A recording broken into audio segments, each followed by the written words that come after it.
Sí,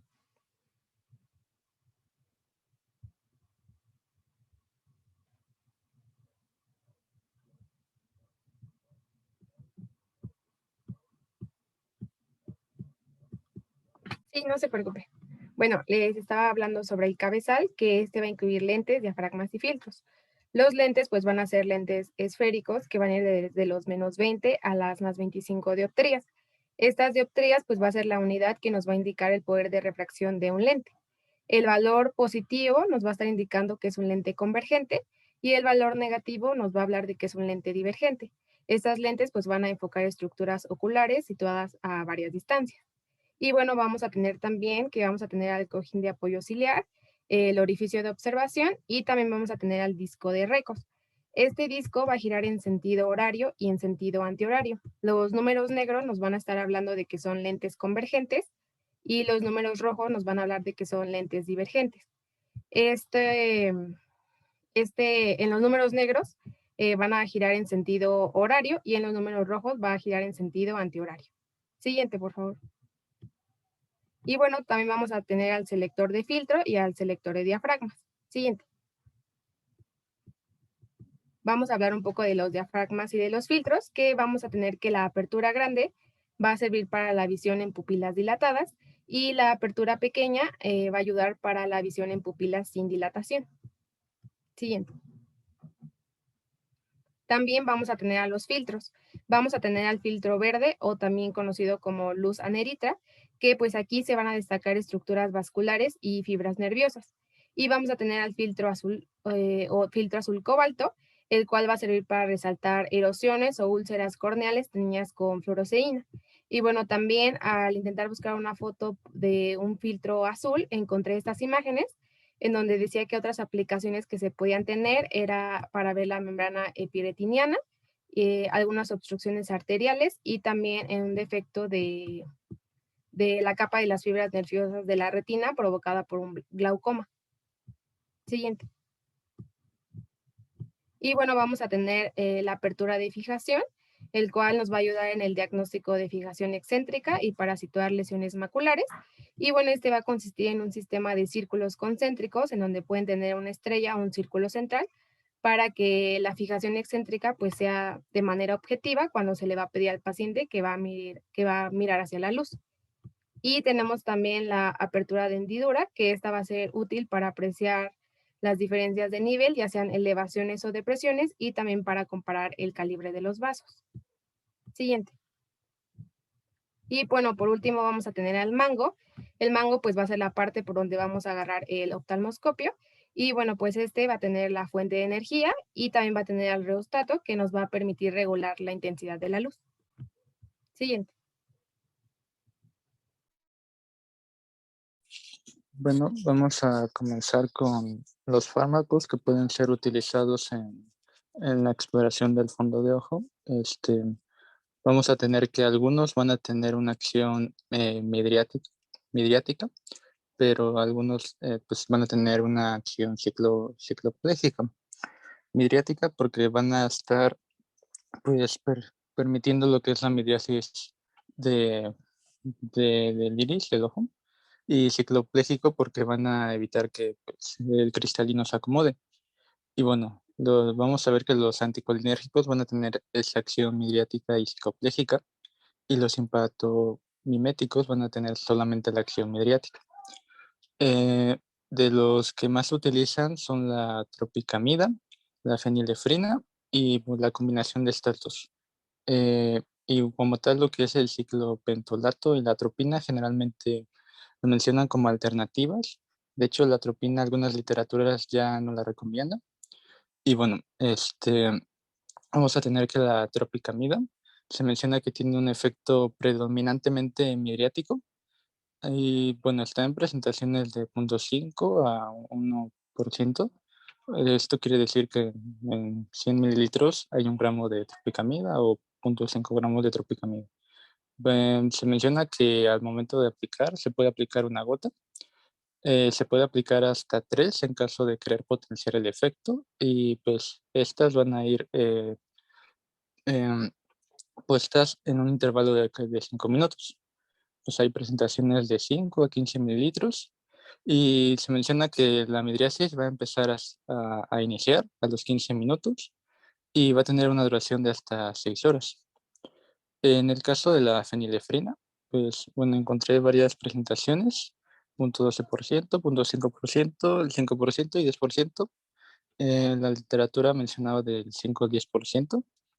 Aquí se menciona que se puede dar una gota y hay presentaciones de 15 mililitros.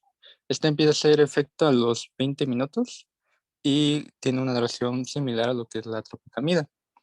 Y bueno, en el caso de pues, la combinación de tropicamida y fenilefrina, como tienen una diana diferente, pues obviamente pues, nos sirve para potenciar lo que son los efectos.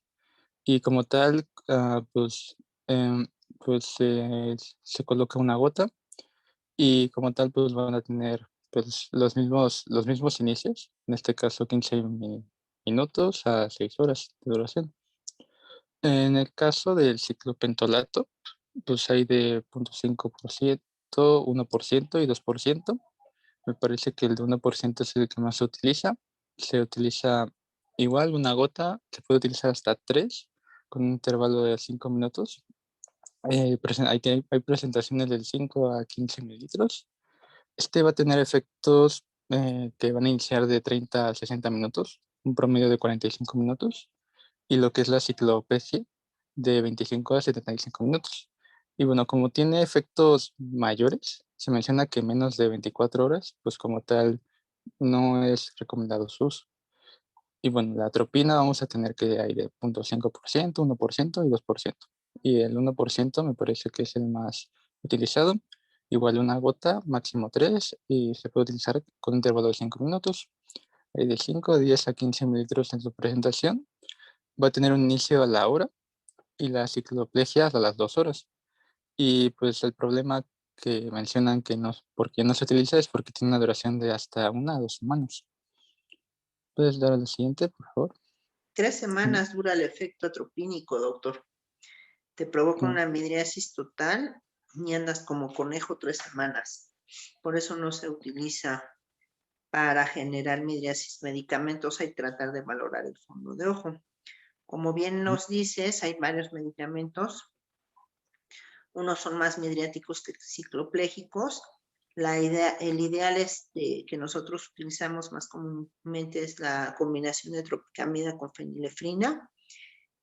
Y el efecto te dura más o menos de 4 a 5 horas. A veces llega a durar un poco más si el paciente tiene un iris muy oscuro con mucho pigmento, pues jala más medicamento y tarda más en liberarlo.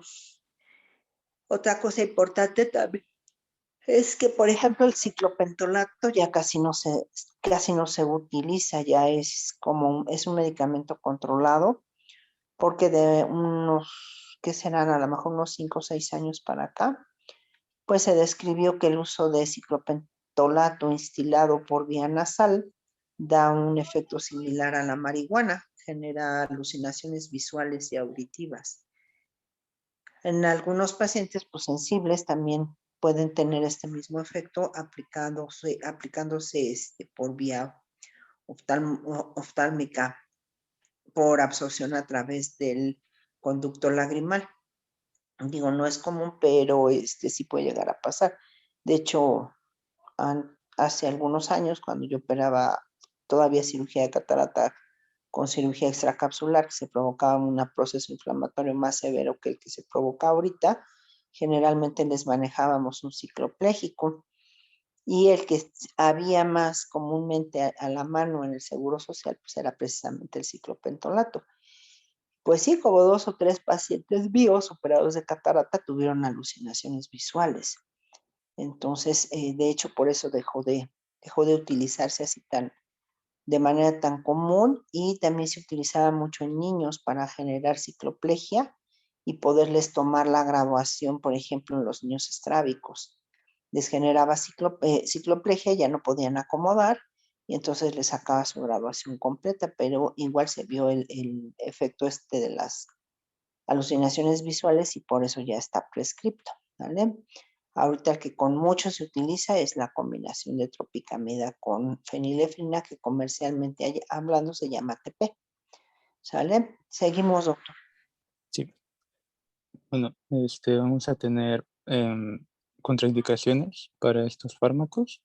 Bueno, pues de manera global, si hay hipersensibilidad al fármaco, pues como tal no se utiliza. Y en lo que es el glaucoma de ángulo cerrado, tampoco se recomienda que se haga dilatación pupilar al momento del fondo de ojo. En el caso de, pues, de que pacientes tengan hipertensión arterial sistémica o hipertiroidismo, que son patologías que pueden llegar a generar manifestaciones visuales, la fenilefrina pues está contraindicada porque, como sabemos, es un estimulador del sistema nervioso simpático. Y bueno, otras contraindicaciones, pues se menciona que en la fenilefrina pues no se recomienda en cardiópatas o en pacientes que lleguen a usar inhibidores de la monoaminooxidasa, que es un antidepresivo.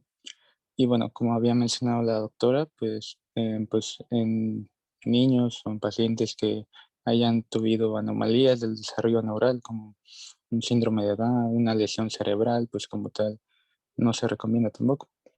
Y bueno, entre los efectos adversos se menciona que en la tropicamida se menciona que pues puede llegar, es poco frecuente, pero se menciona que puede causar glaucoma de ángulo cerrado. Bueno, debido a sus efectos que se busca, pues va a generar una visión borrosa, una fotofobia, puede llegar a generar un eritema facial, una xerostomía, que es sequedad de la boca, o una erupción cutánea. En el caso de la fenilefrina, pues igual sus efectos locales de visión borrosa, fotofobia, pero también puede llegar a generar efectos de simpatomiméticos, como es la taquicardia, la ansiedad, diafuresis, náuseas, palidez e hipertensión. Y como tal, pues esto es lo que, no, esto es lo que queremos evitar en un paciente pues, con hipertensión o hipertiroidismo. En el caso del ciclopentolato, pues igual a la tropicamida, pero como nos había mencionado la doctora, alucinaciones, sueño e hipertermia. En niños y en adultos se mencionaba que podía llegar a generar confusión. Y bueno, en la atropina, pues similar a la tropicamida, pero pues, como tal sus efectos hasta 3 semanas. ¿Puede estar a la siguiente, por favor? Y bueno, ¿cuál va a ser el orden de exploración? Primero vamos a empezar por la papila, luego la retina y luego la mácula, pero ahí se me fue una C. Bueno, ya empezando por la papila, esta pues va a corresponder a la cabeza del nervio óptico. Se ve como un disco oval de color rojo amarillento o rosadito, que pues es esta parte. Los vasos pues van a confluir en ella y pues también el nervio óptico. Alrededor de ella pues se va a ver la arteria central de la retina y la vena central, que pues van a ser estas de acá. Em, nos va a, nos ayuda a encontrar el trayecto hacia afuera de los vasos retinianos y también pues a observar las cruces arteriovenosas, las bifurcaciones y el calibre que estas van a tener. El disco bióptico pues va a ser de color rojizo, su mitad temporal es más pálida que la mitad nasal. En su centro pues vamos a encontrar una depresión que se le conoce como excavación fisiológica. Y bueno, esta excavación fisiológica tiene importancia porque pues el tamaño no debe de exceder más del 30% del total del tamaño del disco y pues tampoco tiene que llegar al borde temporal. Esta pues se encuentra incrementada cuando hay un glaucoma. Su forma pues va a ser redonda u oval, va a tener un diámetro el disco óptico de 1.5 a 1.7 milímetros y esto es importante porque pues su tamaño sirve para comparar otros tamaños y distancias. O sea, puedes decir que algo mide tantos diámetros papilares. Los márgenes es otra cosa que debemos de evaluar. Estos deben de ser nítidos, cerca del borde nasal. Pueden ser menos definidos, pero pues esto no significa que no sea algo normal, un hallazgo normal. En cuanto a la salida de vasos, pues la arteria central de la retina va a surgir del centro del disco óptico y después va a sufrir una dicotomía en una rama posterior y una rama anterior, que luego se van a dividir en una rama nasal y una rama temporal. Se acompaña también pues de la salida de la vena central, que en la retina pues que se forma de la rama superior e inferior de las venas temporales y también de las nasales. Y pues como dato importante es que las arterias pues son más delgadas y el color pues suele ser más claro y pues las venas obviamente son un poquito más gruesas y van a tener un color más oscuro y que estas van a tener una relación arteria-vena de 2 a 3. Continuando con el orden, pues lo que sigue en la exploración es la retina. Esta pues es una membrana transparente, de esta se estudia el parénquima, los vasos, su distribución, sus paredes y las cruces de arterias o venas. En cuanto al parénquima, pues este va a ser de color rosa o marrón claro. Este pues va a variar de acuerdo al grupo étnico, a la edad. Se menciona que conforme va avanzando la edad va perdiendo su brillo y que pues también se ve modificada por el color de piel. Al estarla observando pues debemos de descartar la presencia de hemorragias, eh, o, eh, ¿cómo se llama? O hemorragias pontiformes y exudados. Y ya por último, en la exploración, pues es el área macular, que es la luz, pues aquí es incómoda pues para el paciente, pues porque produce una miosis importante. Por eso es que es lo último que hay que revisar en la exploración. Esta pues es la parte central de la retina y también la parte de la visión fina del ojo, como lo habíamos mencionado en la clase anterior de anatomía. Y pues como dije en la clase pasada, en esta parte hay muchos fotorreceptores y es la capa de la retina donde hay solo de 4 a 5 capas del total de 10 que habíamos dicho anteriormente en la clase pasada. En la fóvea central solo va a haber conos y no cruzan capilares por ella. Estos, si existieran ahí capilares, pues estos podrían distorsionar la percepción de la luz, por eso es que no se aprecian capilares aquí en la fóvea. Y bueno, pues esta va a tener una depresión central en la que pues la agudeza visual va a ser de 20-20 y fuera de esta depresión central, la agudeza visual pues va a ser de 20-200.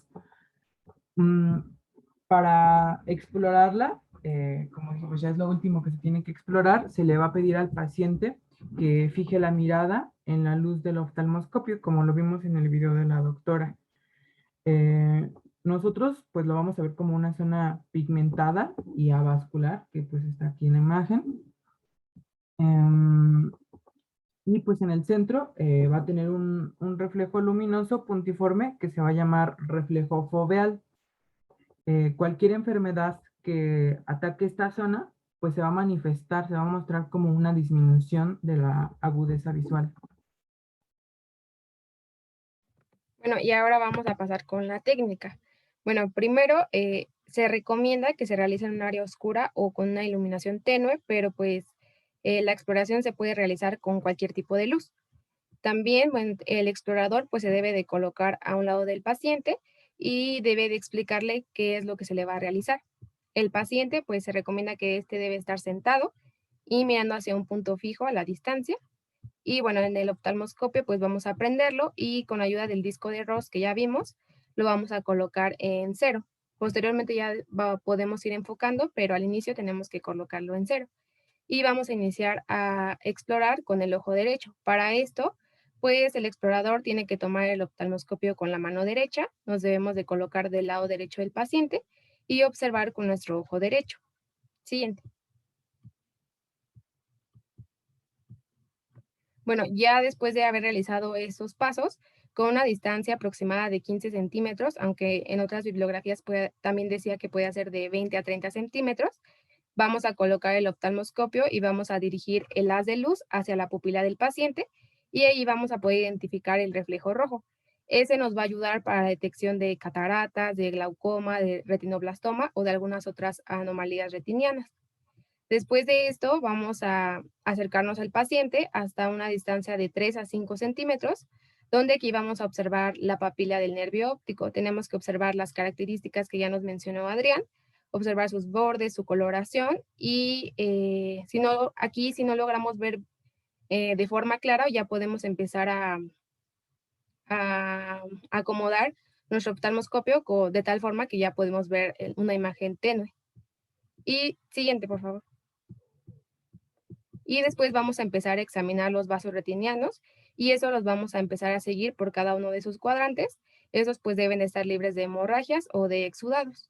Y ya finalmente vamos a explorar la mácula, como dijo Adrián, pues pidiéndole al paciente que mire directamente a la luz del oftalmoscopio para ver este reflejo.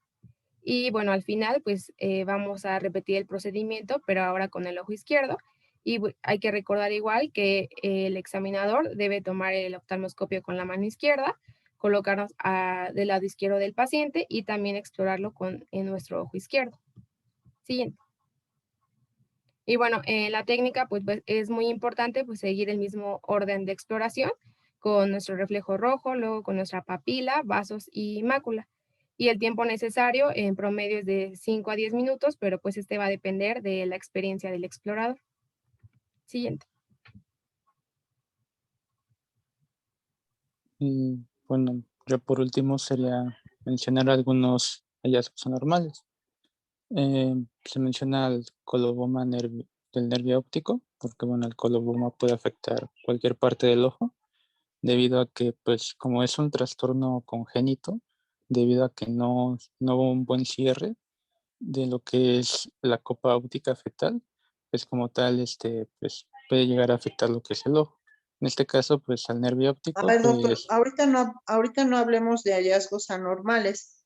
Lo primero que me interesa es que conozcan bien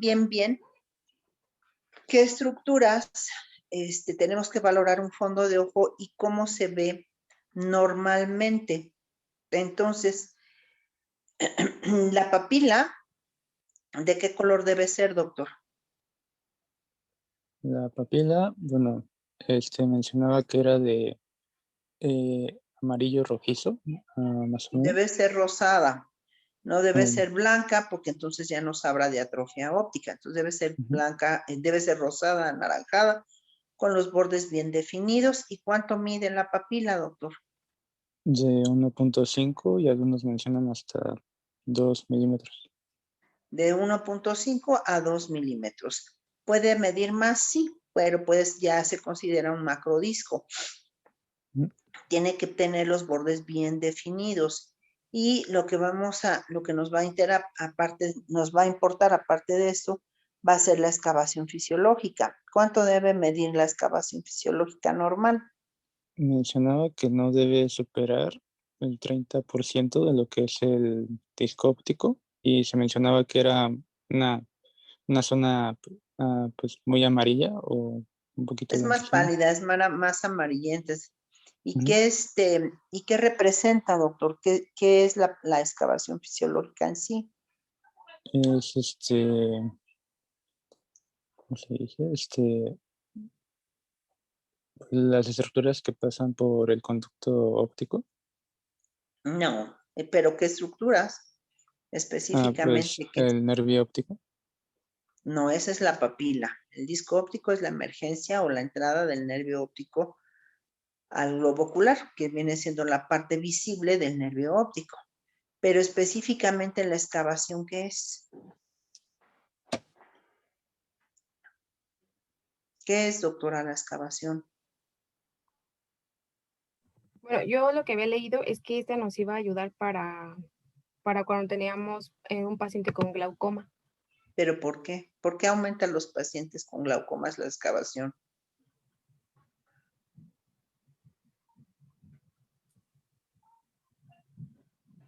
La excavación fisiológica es la emergencia de los vasos. Entonces, debe de medir más o menos normalmente entre el 30 y el 40% de la papila, cuando es una excavación normal. Una excavación del 40 al 50% se considera sospechosa de glaucoma y una excavación mayor del 60% o más es una excavación glaucomatosa. En el glaucoma, ya lo vamos a ver, hay pérdida de las fibras nerviosas en ese nivel y entonces va del anillo neuroretiniano y entonces, pues obviamente aumenta el tamaño, digámoslo así, del agujero por el que tienen que salir los vasos, por eso aumenta la excavación. Entonces, esa parte es muy importante valorarla porque si nosotros nos asomamos a un fondo de ojo y vemos una excavación fisiológica amplia, pues tenemos que referirlo rápido al oftalmólogo porque ese paciente puede estar en una etapa inicial de un glaucoma. El glaucoma a nivel mundial es la primera causa de ceguera irreversible. Entonces, si yo lo logro captar a tiempo, le voy a salvar la visión a ese paciente. Ya después vamos a ver los factores de riesgo que tenemos para desarrollar glaucoma. Y si yo tengo un paciente con una excavación fisiológica amplia y tengo ciertos factores de riesgo, pues lo tengo que referir tempranamente al oftalmólogo. Entonces, ya que vi la papila, entonces voy a ver cada uno de las arcadas vasculares. ¿Cuántas arcadas vasculares hay, doctor?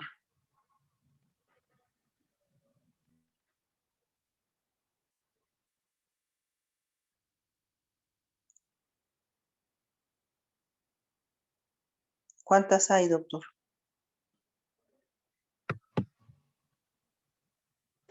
¿Cuántas hay, doctora? Bueno, pues vamos a tener primero a la arteria y la vena central. Pero ya en el fondo de ojo, ¿cuántas arcadas vasculares vamos a ver? A ver, ponnos una foto. La foto es aquella que nos querías explicar el día de ayer. Esa no. No es que esa no se alcanza a ver. A la de la fobia. Que sí, fue la que donde nos ibas a poner ayer. La fobia central y sus regiones central y la mácula lútea. Bueno, ahí, si tú te fijas, está la papila y salen 4 arcadas vasculares, 2 temporales y 2 nasales. Entonces, una vez que yo ya valoré la papila, voy a valorar cada una de las arcadas vasculares. En ese inter que yo estoy valorando la arcada, a la vez voy a ir valorando el parénquima de la retina, que no tenga lesiones. Que no tenga lesiones de ningún tipo el parénquima de la retina. Si yo veo alguna lesión, por ejemplo, voy a describir, veo una lesión, no sé, roja, amarilla, pigmentada en la arcada temporal superior, o veo una lesión amarilla o múltiples lesiones amarillentas en la arcada temporal inferior, ¿sale? Entonces vamos a ir como describiendo las lesiones que vayamos viendo y las características de los vasos. ¿Cuál es la relación arteria-vena normal?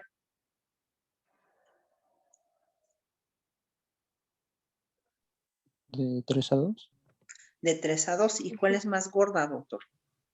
es la vena. La vena. Entonces, en el momento que yo voy viendo las características de las arcadas, pues también voy a ir viendo el calibre. Hay pacientes, sobre todo los pacientes hipertensos, que tienen disminución del calibre de las arteriolas, o los pacientes diabéticos. Se presenta tortuosidad de los vasos, dilatación de las venas, arrosariamiento venoso, que son como los primeros datos de la retinopatía diabética. Entonces tengo que ir viendo las características de los vasos conforme los voy revisando y al final le voy a pedir al paciente que mire la luz. En ese momento voy a estimular la fobia y voy a poder valorar la mácula. ¿Y qué es la mácula, doctor? Es la región central de la retina donde pues, es el área de la visión, de la mejor agudeza visual del ojo. Ya decíamos ayer que es porque en esa zona se encuentra la mayor cantidad de conos. ¿Y de qué color es la mácula, doctor? Se menciona que es la zona más pigmentada de la retina y pues en el centro se va a ver un poquito más pigmentada por lo que es la fobia. ¿Pero de qué color es? Ahí tienes una foto, doctor. Ah, bueno, en este caso sería café o un ¿Cómo poquito se negro. llama? Se llama mácula y ¿cómo se apellida, doctor? ¿Cómo te llamas, doctor? Yo me llamo David. David. ¿Y el doctor, y el otro doctor es Adrián? Sí. ¿Sí, verdad? ¿Cómo se llama, doctor? ¿Cómo se apellida la mácula, doctor Adrián?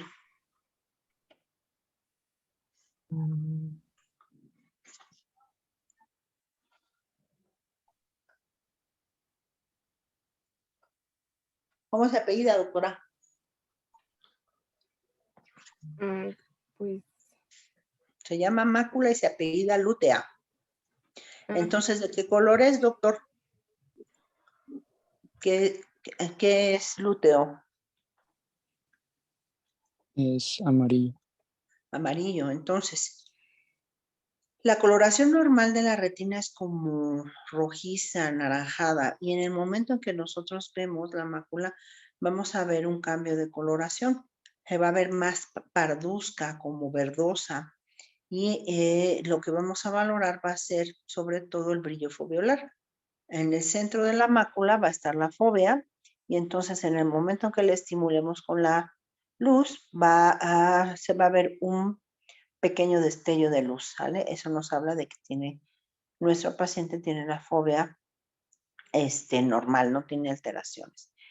Y así debe ser un fondo de ojo normal. Todo lo que se salga de eso ya no es normal. ¿Qué tiene? Pues no sé. A lo mejor al principio no lo vamos a saber, pero el chiste es precisamente eso, que ustedes aprendan a ver un fondo de ojo normal y sepan distinguirlo de un fondo de ojo que no es normal. Y ya de ahí partir, ¿vale? Entonces, y a ver, platícanos rápidamente, ¿cómo le harías para ver un fondo de ojo, doctor Adrián? Platícanos la técnica de lo que entendiste. Bueno, pues primero lo que entendí es que tenemos que hacer la exploración externa. Ya después de eso ya pasamos a hacer la exploración de la oftalmoscopia directa.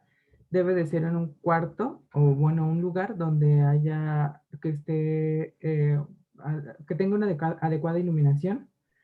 El explorador pues va a tener que estar del lado del ojo que se va a explorar y se va a tomar el oftalmoscopio con la mano contraria al lado que se va a explorar. ¿Cómo es contraria, doctor?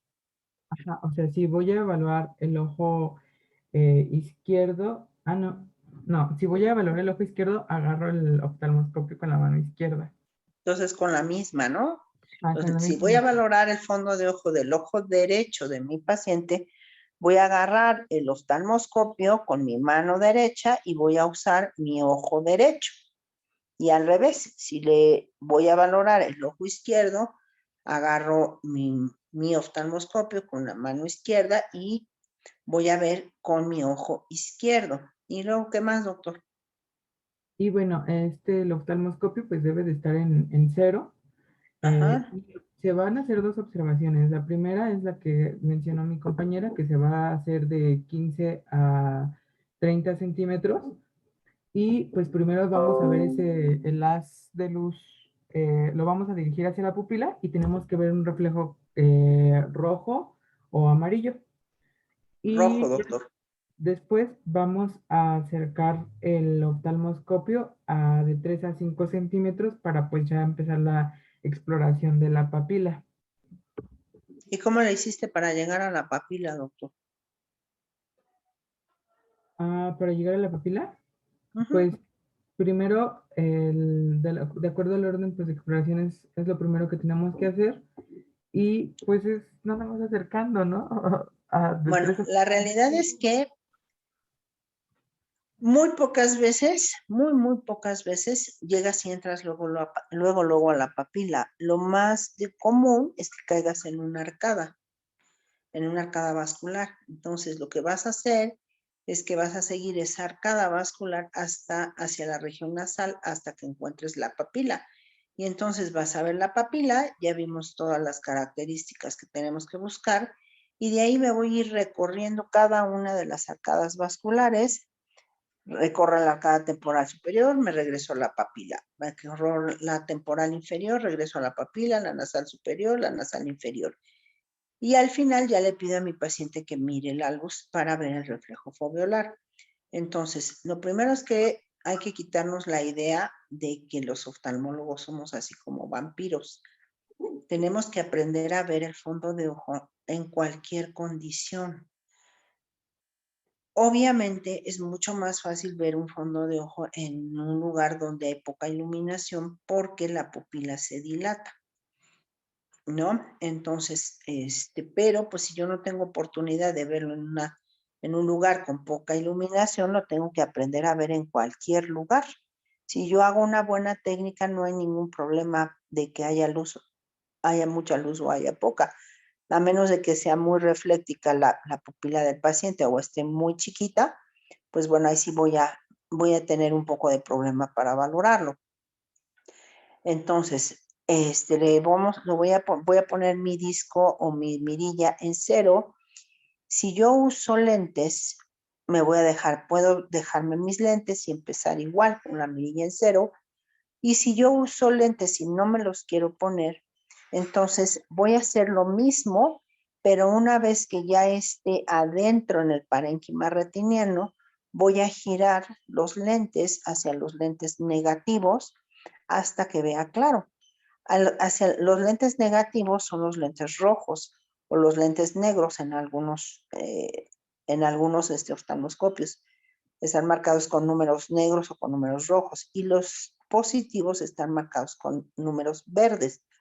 La única situación donde yo voy a poder ver el fondo de ojo o la retina con los lentes positivos va a ser si la retina está desprendida y está anterior al plano donde normalmente se encuentra, o bien en un paciente que no tenga cristalino y entonces tenga afaquia quirúrgica. La afaquia quirúrgica da una hipermetropía muy alta y entonces voy a poderlo ver con los lentes positivos. De lo contrario, siempre voy a girar el disco hacia los lentes negativos hasta que vea nítida todas las estructuras que tengo que ver. Una vez que le revisé al paciente el ojo derecho, reviso el ojo izquierdo. Otra cosa importante también es que no siempre vamos a poder dilatar a los pacientes. Aquí cuando tenemos las clases presenciales, pues normalmente sí se dilatan, pues a lo mejor al 95% de las pacientes, pues ahora sí que con fines académicos para que sea más fácil la evaluación del fondo de ojo, pero la realidad es que sí hay indicaciones muy precisas para valorar para dilatar a un paciente. Por ejemplo, si yo tengo opacidad de los medios, si tengo un paciente con alguna enfermedad sistémica con repercusión ocular, un paciente con alguna patología neurológica y que ya le revisé los reflejos, primero le reviso los reflejos pupilares y después lo dilato, un paciente que tiene baja visual, un paciente que tiene una metropía, sobre todo una miopía alta y quiero revisar la retina periférica, todos esos pacientes los tengo que dilatar.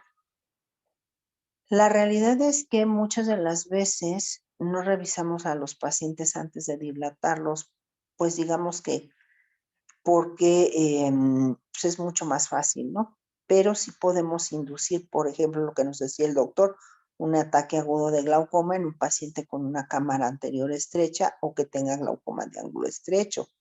O bien, menos comúnmente, podemos generar en un paciente cardiópata o hipertenso, podemos generar una arritmia cardíaca que caiga hasta en la necesidad de un marcapasos. No es tan común, pero sí pasa. Digo, la verdad es que yo tengo ya prácticamente 25 años de egresada y me ha tocado ver en todo este tiempo como 4 o 5 pacientes que cayeron en marcapasos por las gotas de TP. Del chorronal de pacientes que he visto en todos estos años. Pero vamos, es algo que se presenta y que pues de presentarse pues es una complicación muy grave. ¿Sale? Entonces, aquí la parte más importante, a lo mejor, de la rotación, si así le podemos llamar ahorita, es que aprendan a ver el fondo de ojo. Por eso es mi insistencia en que consigan el oftalmoscopio, intenten hacerlo. Ya vimos la técnica, ya nada más es que traten de aplicarla. Hay que tratar de aplicarla pues en personas de diferente edad y sexo.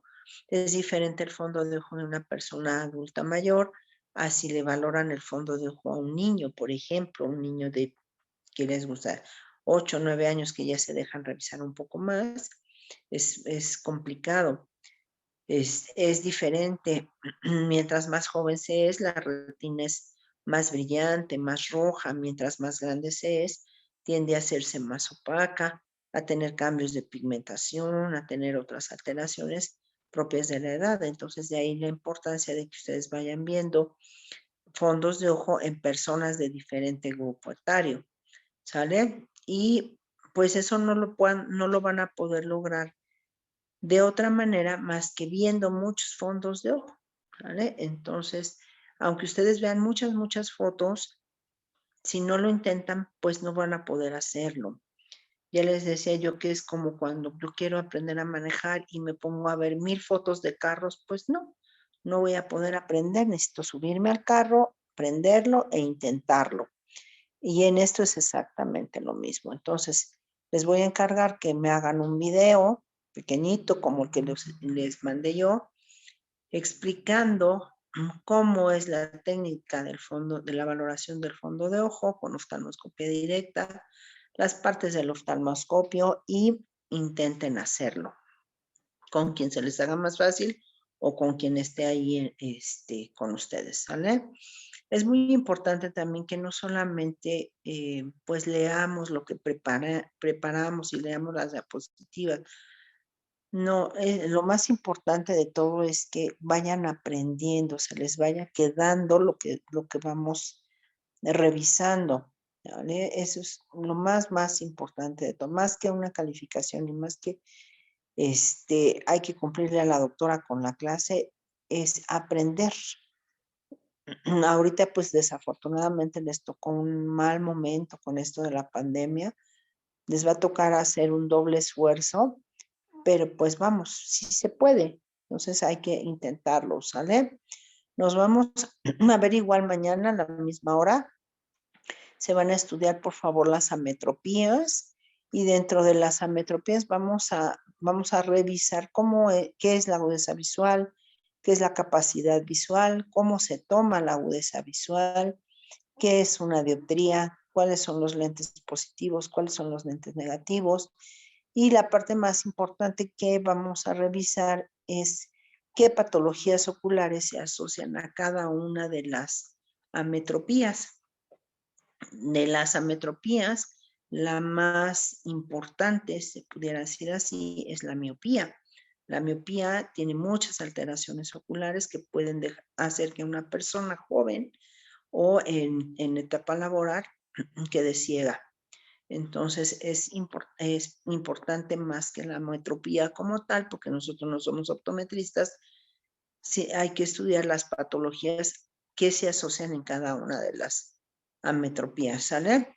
¿Alguna pregunta hasta aquí? No, doctora. Ok, entonces espero que estén viendo los videos y las fotos que les mando. La verdad es que hoy llegaron 2 pacientes, el primero con un herpes zóster así muy clásico y el otro que es una herpes simple, una úlcera corneal por herpes simple, que también estaban así como muy clásicas. Obviamente es mucho mejor verlo a todo color, en vivo y a todo color, pero bueno, pues por lo menos en foto. ¿Sale? Al rato les mando. Otra cosa importante es que la oftalmoscopía directa solamente nos ayuda a ver los 30 grados centrales de la retina, que es el polo posterior. Si yo quiero ver la retina periférica, a fuerzas tengo que dilatar al paciente y valorarlo con otra técnica, que bien puede ser con oftalmoscopía indirecta o con algún tipo de lente y apoyándonos con la lámpara de hendidura. La diferencia también es que la oftalmoscopía directa nos da una imagen real y directa, y la oftalmoscopía indirecta nos da una imagen real pero invertida. Lo que estoy viendo arriba realmente está en la parte de abajo y al revés. ¿Vale? ¿Qué otra cosa? Bueno, pues nada más. Entonces, nos vemos yo creo que igual a la misma hora. Mañana creo que también tengo pocos pacientes citados. Apenas está como reactivando la consulta externa aquí en el hospital y pues están citando pocos pacientes, ¿sale? Sí, Si doctora. no tienen ninguna duda, nos vemos mañana. Hasta mañana, doctora. Gracias. Hasta mañana, doctora. Que Gracias. estén muy bien. Bye.